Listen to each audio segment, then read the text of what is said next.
नमस्कार। सनातन समृद्ध भारतीय पौराणिक कथाएं में एक बार फिर आपका स्वागत है।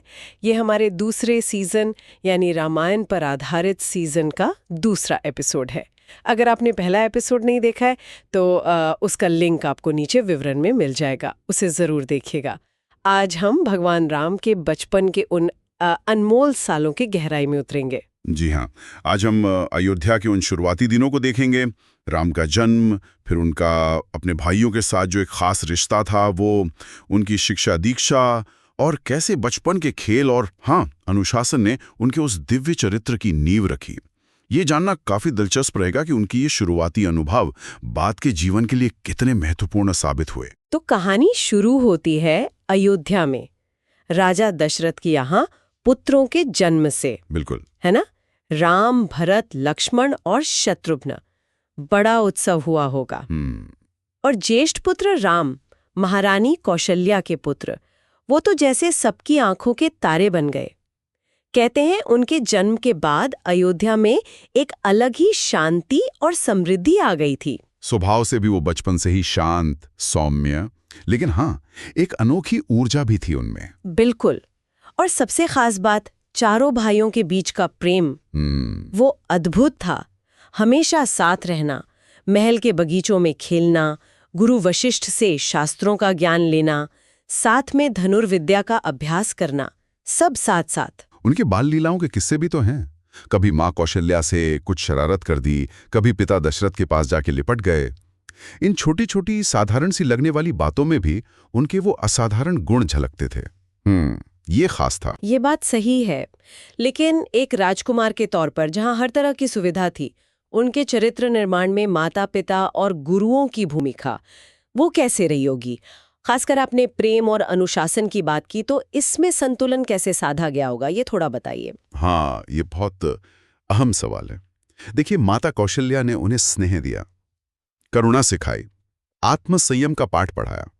वहीं राजा दशरथ और गुरुजन, खासकर गुरु वशिष्ठ, उन्होंने ज्ञान दिया, धर्म यानी सही आचरण और कर्तव्य क्या है ये सिखाया, राजकाज की बातें बताईं। ये सिर्फ किताबी ज्ञान नहीं था, आप समझ रही हैं, ये असल में चरित्र बनाने की प्रक्रिया थी। खेलकूद, थोड़ी शरारतें, वो सब अपनी जगह, लेकिन अनुशासन, उस पर बहुत जोर था। अच्छा, मतलब खेल तो खेलें पर नियम, कायदे और बड़ों का आदर, वो सबसे ऊपर। निश्चित रूप से। राम जाने ही जाते थे अपनी आज्ञाकारिता के लिए और सीखने की लगन के लिए। वो अपने गुरुओं का बहुत सम्मान करते थे और जो सीखते थे वो पूरी एकाग्रता से। यही धार्मिक अनुशासन था, जिसमें ध्यान भी है, अध्ययन भी है, यज्ञ आदि भी। यही उनकी महानता की नींव बना। उन्होंने सिर्फ शास्त्रों में ही नहीं, बल्कि धनुर्विद्या और युद्ध कला में भी असाधारण प्रतिभा दिखाई। ये सिर्फ शारीरिक कौशल की बात नहीं थी, ये मानसिक एकाग्रता और समर्पण भी दिखाता है। तो अगर हम राम के बचपन से आज के लिए कुछ मुख्य सबक या सीख निकालना चाहें, वो क्या होंगी? मुझे लगता है ये आज भी उतनी ही जरूरी है। बिल्कुल सही कहा आपने।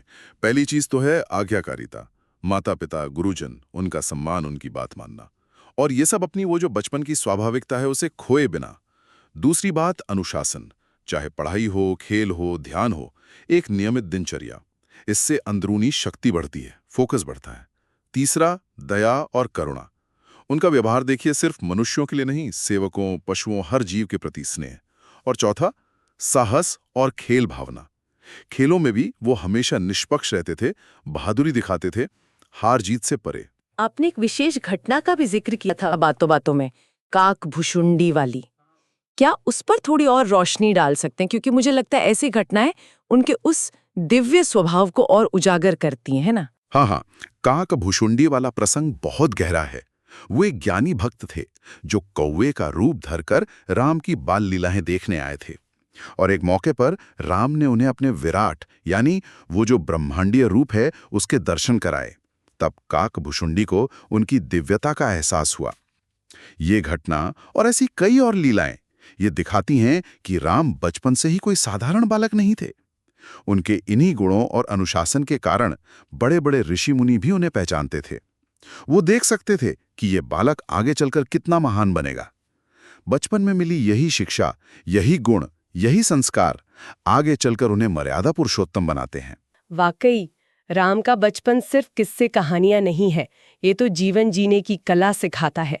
अनुशासन, खेल, प्रेम, कर्तव्य, सबका एक अद्भुत संतुलन।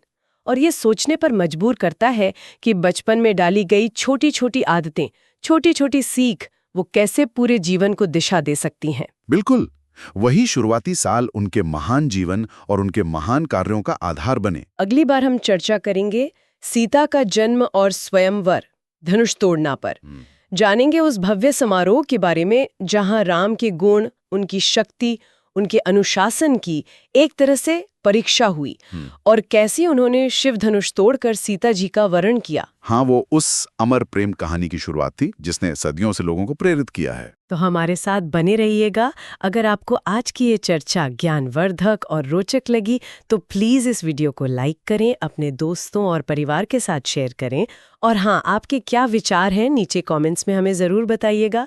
और अगर अब तक सब्सक्राइब नहीं किया है तो चैनल को सब्सक्राइब ज़रूर कर लें ताकि अगले एपिसोड की सूचना आपको तुरंत मिल जाए।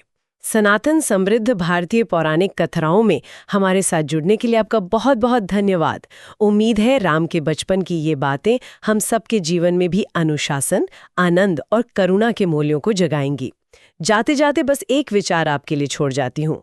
राम के बचपन में खेल, शिक्षा और कर्तव्य का जो संतुलन हमें दिखता है, क्या आज की इस भाग-दौड़ भरी जिंदगी में हम वैसा संतुलन अपने जीवन में या अपने बच्चों के जीवन में खोज पा रहे हैं? सोचिएगा जरूर।